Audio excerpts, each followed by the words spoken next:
Hello everyone, my name is Braxton Miller. I go by @ill_mill on Instagram, and this is the Leica Sl2 Total Review.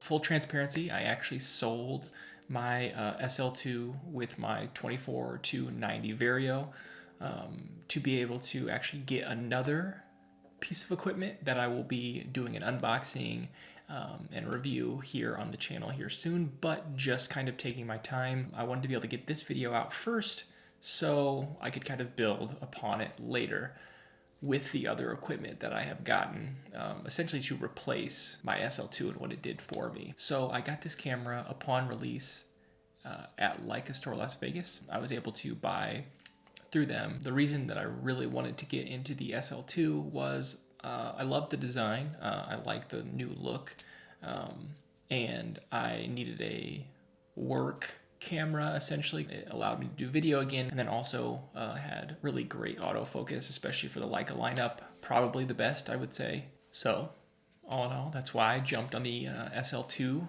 when it came out. The ability to shoot 5K was very intriguing, and I love to be able to adapt all my M glass that I have, and I think this is a great time to lead in to talk about it photography wise. I would say from my experience with the camera, it is a fantastic get the job done camera.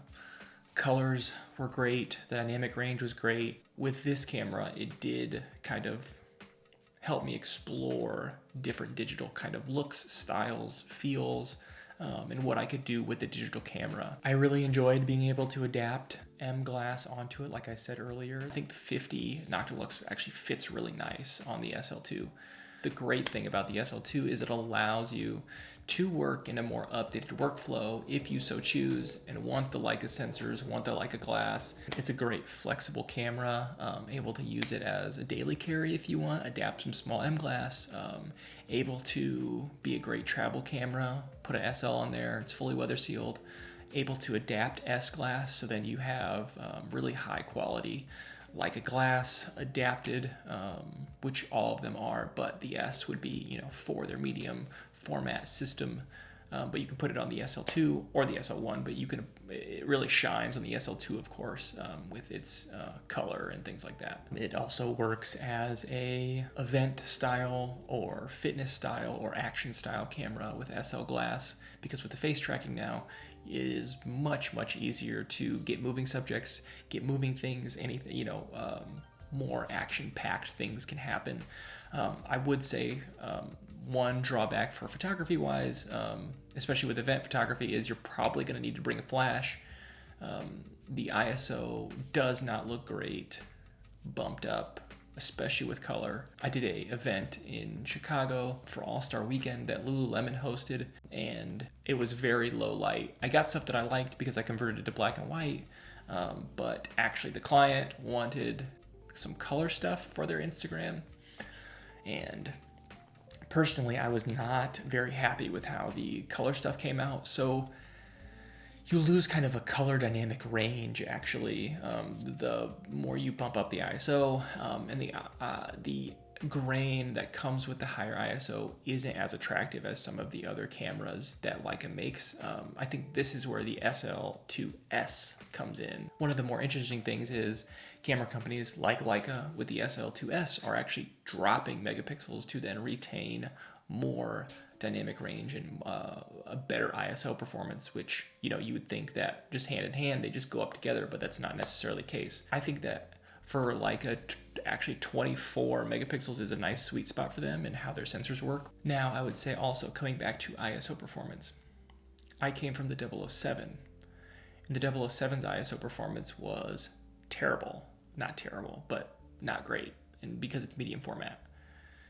So I was used to stuff not functioning great in low light, and the SL2 for me, while for today's camera standards maybe isn't great for ISO and color performance,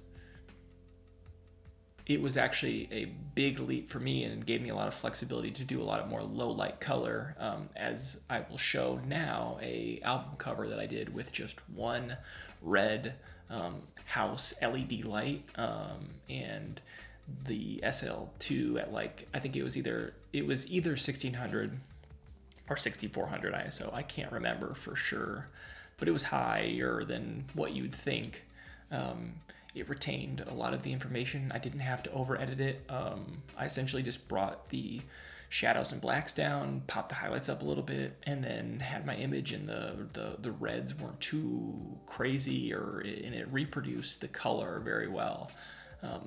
So I really think that while griping on its ISO performance, I would say that it is flexible at the low end when you're using it in the right circumstances. And that also comes with using a faster lens or a brighter light source, so then you're not like I was talking about in the event situation, you're not locked into the 90 on the 24 to 90 zoom. The 90 zoomed out sticks you at the f4, and f4 low light is much harder on that camera than say even the 23 f2. Then that allows you to kind of open up more and let more light in. So even if it's low light, you can keep your ISO down. So it's kind of that balancing act with performance of the lens, performance of the camera, and performance of the light itself. All of those three, every camera, I guess, but especially with the SL2, just because you have to balance it more. Because if you push it too hard, it will get a little too grainy, probably for my tastes. As a few other positives, I really enjoy its size. I like the look of the SL2 better than the SL1, but I enjoy the grip on the SL1 versus the SL2. So there's a little bit of like back and forth nitpicking as far as how they compare. But I do think that the SL2 is a much prettier camera. It reminds me a little bit more of the R film camera series, like an R70 look. It's a little bit, it's not as tall, and kind of looks a little bit more polished as far as the design goes. And I would say that I really enjoy using the SL glass on the SL. I got the 24 to, like I said earlier in the video, I got the 24 to 90 Vario, and I ended up using that a lot. I think it covers, especially when you have ample light, covers a great spectrum of what you possibly could need. And because it's a SLR, or it's a mirrorless camera, but as far as the focusing, it's a little bit more like an SLR, because you can get those close focus images, and you're not limited to minimum focusing distance on a rangefinder. But that does remind me about it being mirrorless. I did have a little bit of difficulty with sensor dust. Now, this can just be me. I've had mirrorless before. I think that sensor got pretty hot, and I did have a few instances where I had dust that was pretty well stuck on there that I couldn't get with a blower, and I had to take it in. And I would say that it happened at more of a frequency than which I'm used to. It's something to note that could be a potential thing that could happen to someone else. I'm not sure how it functions, or if it is just me, but worth a note, worth saying something just in case. I also enjoyed, and I don't see a lot of people doing it, but you can put the TL glass on these as well, and they have a wide array of actually pancake, not wide array, they have a few pancake lenses that are actually pretty small. They have that 18 and a 23, and the 18 is on the full frame, it's essentially a 28, and then the 23 is a 35. So I had the 35 or the 23 f2, and it's a pretty cheap lens. I think I got it for like used, and it was a great lens to have for this camera because the autofocus is a smidge slower because the lens is a little bit slower, but autofocus works great. It does what it needs to do and keeps it nice and small and compact. It looks nice. And then you don't have to lug around a big SL lens to retain autofocus. Obviously, you'll of course via TL probably lose some resolution, but overall, I didn't even notice too much of a fall off. Again, I don't know why more people don't do that. So I think that's a pretty good summation of this camera overall as far as photography goes. These next sample images will have a note prior to the individual sets, so then you can kind of know a little bit more of the background of them and what lens was used. I think it's important to be able to kind of talk about, especially for a camera like this, which is a work camera, in what situations I used them, in what lighting situations I used them, and then you have a better grasp as far as how you may use the camera. So without more talking, let's get right to the sample images now.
Okay, so I hope you enjoyed being able to see some sample images.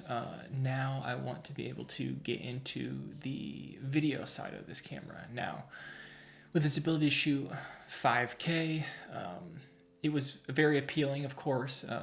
One drawback, especially for someone that's getting into it because of the 5K, it is 4:3 aspect ratio. So kind of treat it almost like you're shooting anamorphic in a way. You'd have to then frame that 5K for blowing it up to make it widescreen. So you can use it for your advantage, but if you're looking to natively shoot like, 5K at like 16:9 or whatever you may be trying to do, it does become a little bit more challenging to do that in camera. But the Cine 4K is more than adequate, especially for YouTube.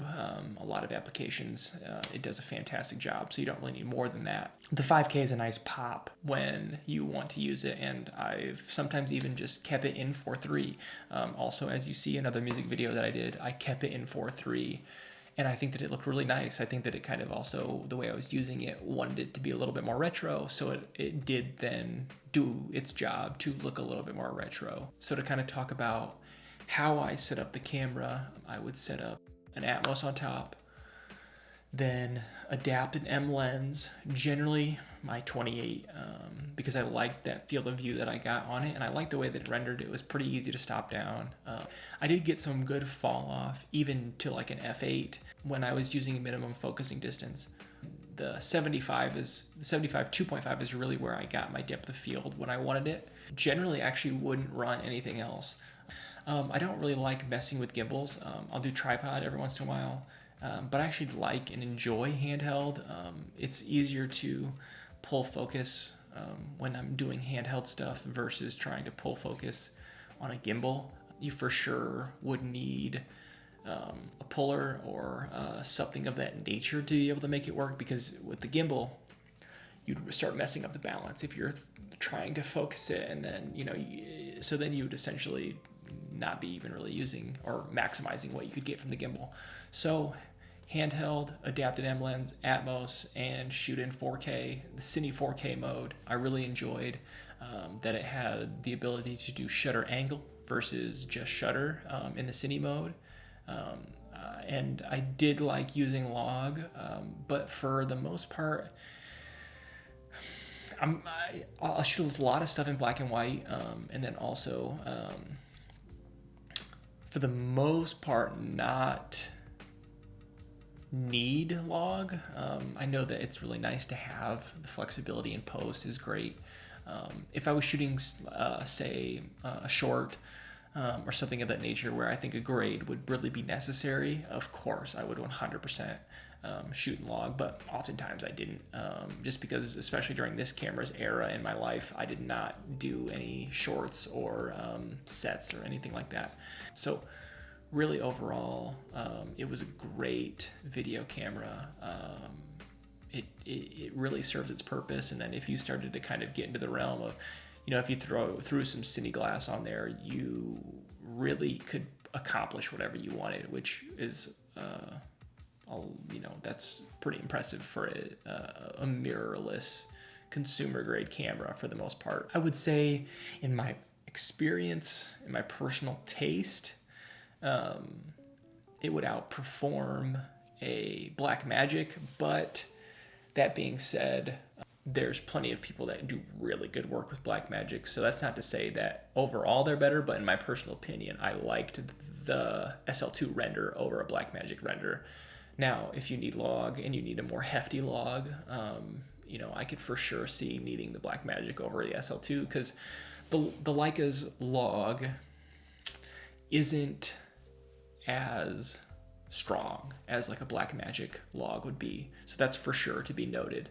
If you're wanting just video for this camera, I think there are just as many adequate options at a lower price point. So that being said, again, all of this is preference. It always is preference. It's whatever tool that you want to use to create the things that you want to create. So all of that being said, I want to then now go into the sample video, and then kind of in between break down prior what you're going to see. Just then you have a good visual representation and information going in to know what you're going to see. So this is going to start with the fitness video that I did for a client. This was at a track, actually at a school that closed down in Indiana. No controlled light. This was just me, one crew member, handheld, Atmos Ninja and 28mm and the 75mm. Essentially, we're just kind of going fast-paced, guerrilla style, as I usually do, like I've said. And I shot this also in log because I wanted to be able to get a little bit of an interesting grade. I found that this grade that I've found kind of by tweaking some colors, it actually looks like Cinestill 50D a little bit. I did like that look a lot. And I was happy that I shot that in log. So you can kind of see what you can get out color-wise as far as when you're shooting log. So without further ado, we'll get to that one now.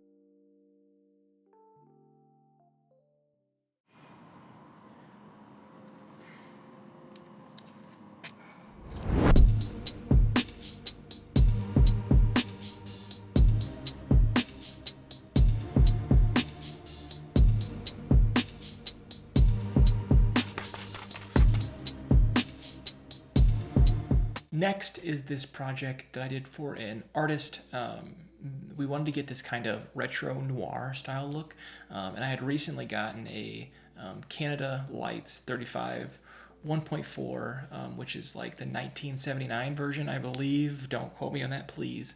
To kind of get that, when it's wide open, you kind of get a little bit of a glow, kind of like those old cinema lenses. This was tripoded with the 35 1.4 adapted, and then shooting to the, I did not shoot to the Atmos in this one because I couldn't shoot to the Atmos in 5K. So this was internal 5K, and I shot it in black and white internally. So just so that I can get a good preview as far as what the light was looking like. I'm really happy with it. I thought it was a fun little project. And I shot this in my home studio. It does look like a little bit bigger of a studio, and I actually used one of the lights was like kind of like this canister light from Target. And then another light that was when he walks outside. It was an overhead LED light that I had gotten from like Tractor Supply Co.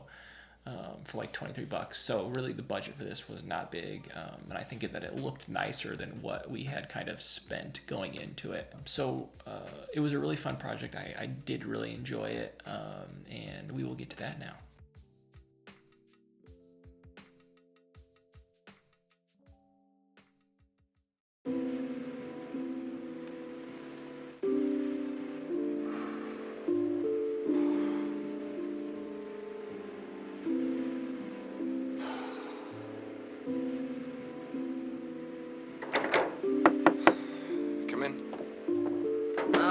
Take a look at this.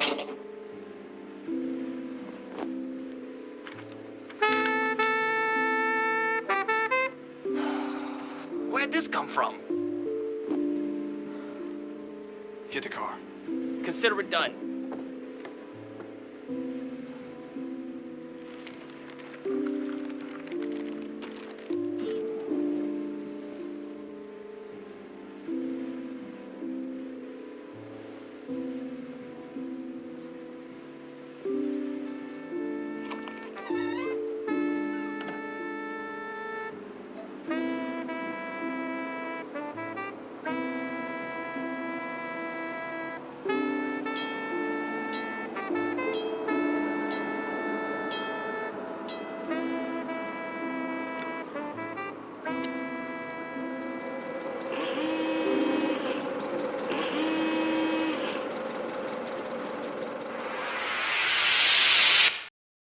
All right, next was an album promo for another artist. We kind of went off this theme of robotic, and I kind of always have loved that thought and visual of Matrix when Neo gets jacked in, and him and Morpheus are talking in that super big white room. So I kind of wanted to recreate something like that. Hence, also that close-up is very much Neo-esque. And so I shot this one again in 5K, so no Atmos, but I shot this on the 24-90 And I actually did not zoom. It is a digital zoom, so I just wanted to clarify that just so that you knew that I wasn't hand zooming this one with this, which you could for sure accomplish because this was on a tripod. And then the rest of the sound design again was, as the previous one's sound design was my idea. I kind of chopped up some of his intro to kind of make it seem like, you know, a malfunctioning robot. So it was fun. I had a lot of fun editing this one and kind of going in and really trying to kind of figure out how to achieve some looks that I wanted. It was a good exploration in style. We can get to that now.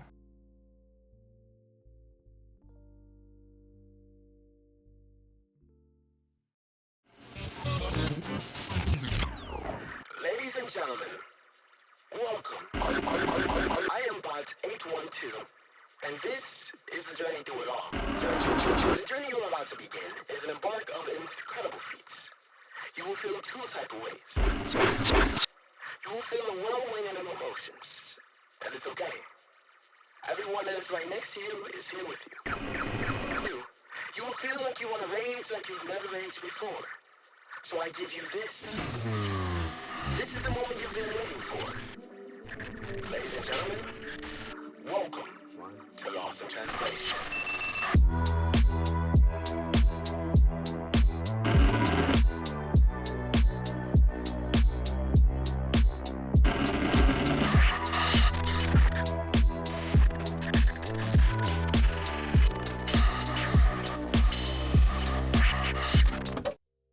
Now this last one was for the same artist. We did a music video for, this was another joint music video that he had with another artist.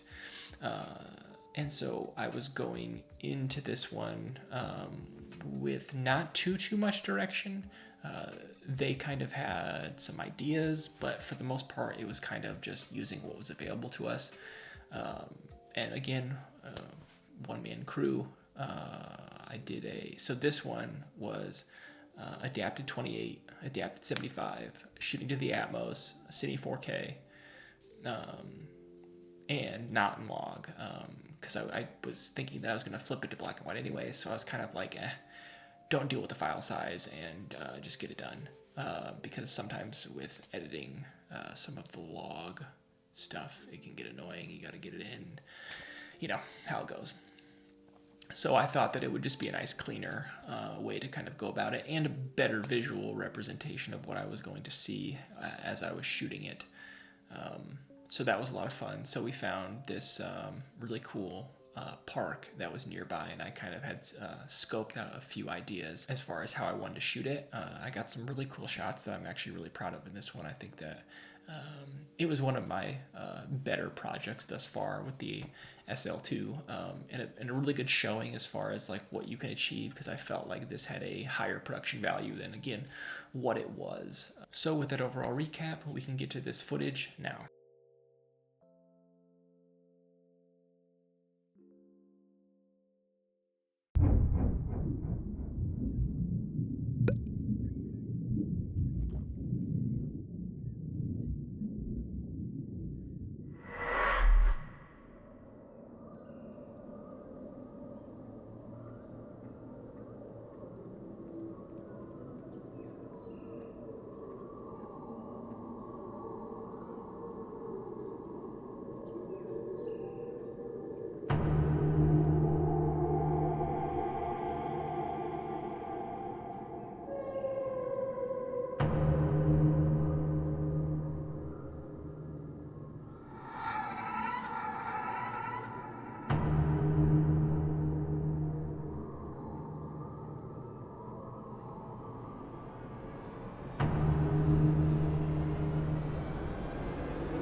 put a nightcap on the town, 2 drinks make you feel like 2 flights in a week. You the captain of the cruise, say autopilot, twisted, dipping, tripping on the end. Voyage to the deep blue seas. Catch myself slipping when you let your anchor. So a part of me, I doubted on the road to game. Rebuild the whole city like the swords of the young Bruce Wayne. Cement the white robe, it's a legacy, carries the name. Is it crazy to believe that the mystery me hosted the 7 dreams that I decided the destiny? A young lover boy with the sting of the wolf's bite. Poetry blends between the pain and the chaos. I just might catch myself, I just might catch my breath and close my eyes, and then I had that light, nothing's left.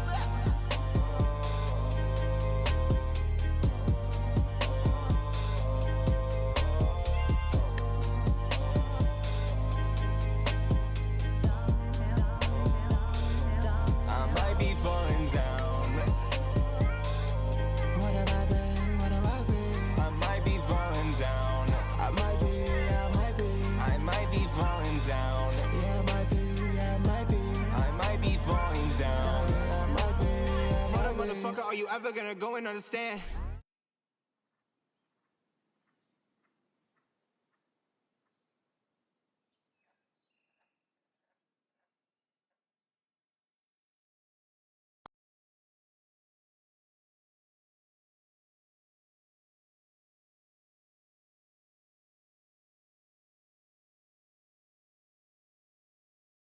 I'm gonna take it to church.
Okay, so as my camera battery is dwindling here, I'm going to give you guys my final synopsis.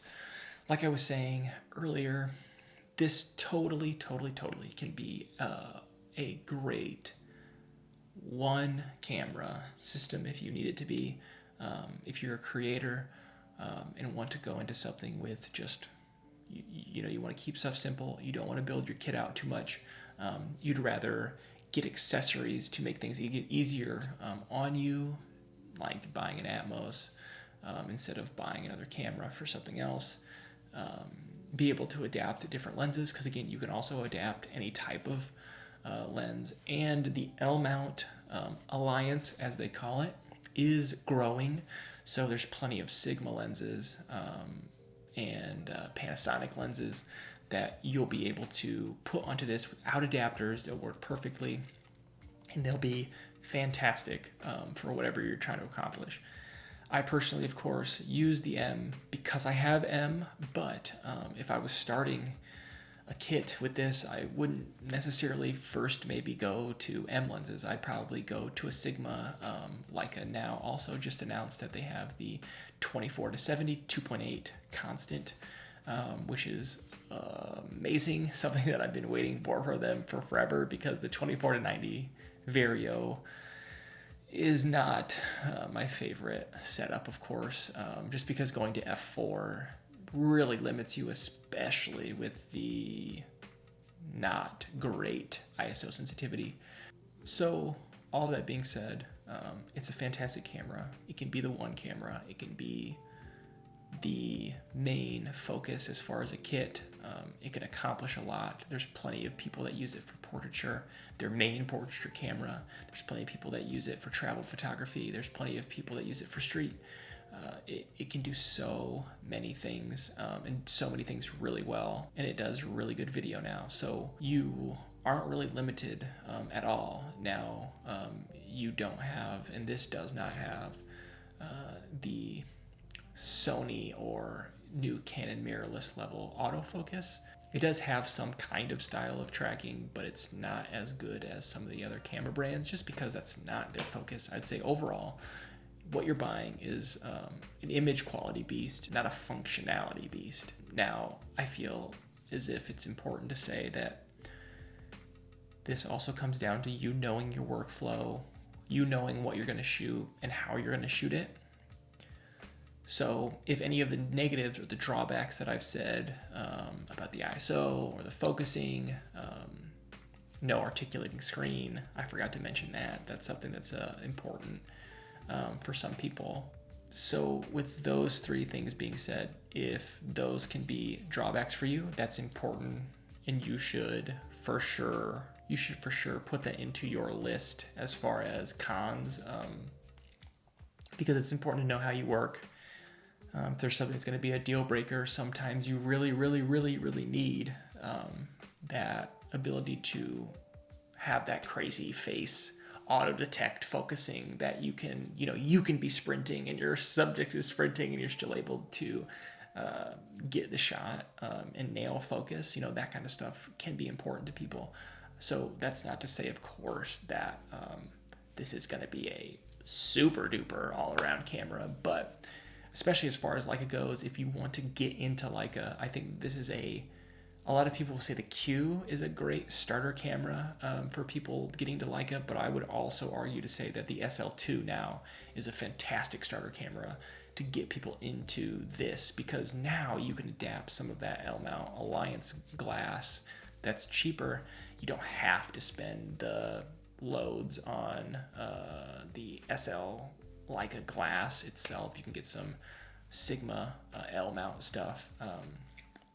So it really does have a lot of flexibility. And then comparatively to the Q2, to the SL2, then if you start with the SL2, then you can switch lenses. You have the ability to have a little bit more flexibility.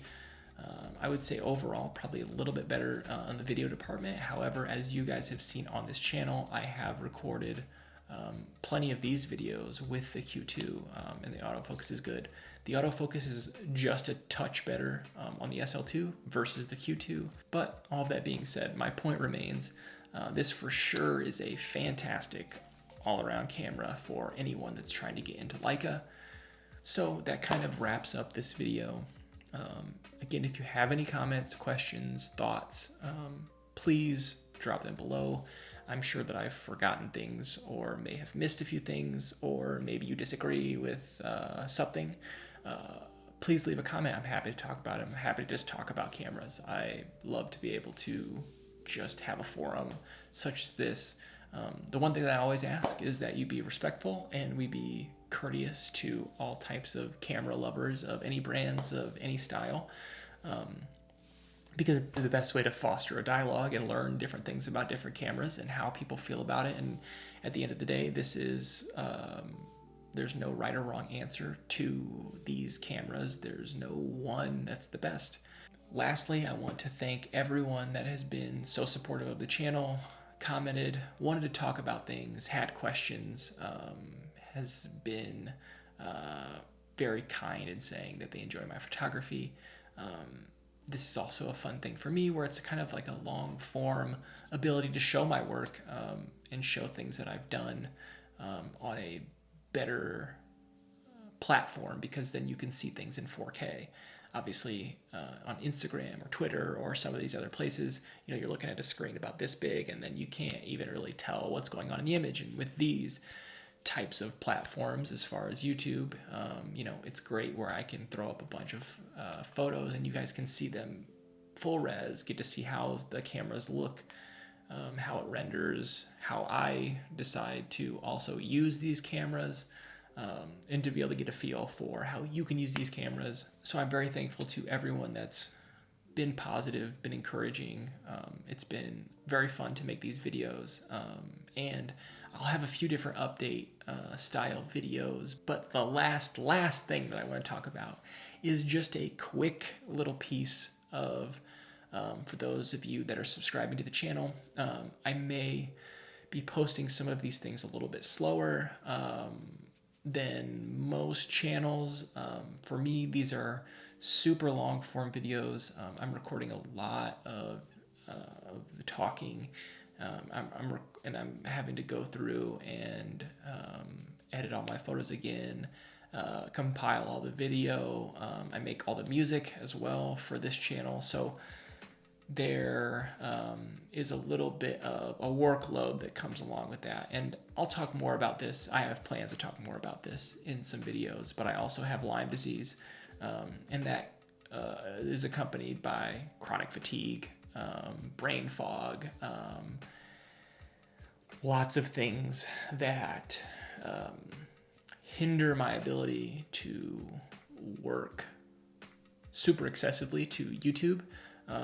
I would say if this kind of platform becomes a viable source of income and allows me to be able to do this, it would be for sure something that I can focus on. But at this point, I still have to conserve battery and focus for other things in my life that are supporting me. And so I just want to be able to be candid and talk about that, so then you guys could kind of have an understanding as to why sometimes there's 2-3 months between a upload. Those are all parts of why in between videos I can end up taking a little bit more time than most channels. But again, I just want to thank everyone that's been hanging around. Thank everyone that's watched this entire video, if you've made it to the end. And just thank you to everyone that's been so kind to me here on the internet. It's been a little bit of a blessing to be able to, again, share work here, talk about cameras, and find support on this type of platform, which is just awesome. So again, thank you guys. If you guys have any requests for videos, I also, of course, will take those into consideration, and then it makes it a little bit easier to continually come up with content. So I think that kind of wraps up this video, and I, again, appreciate if you've stuck around this long, and I will see you guys in the next video.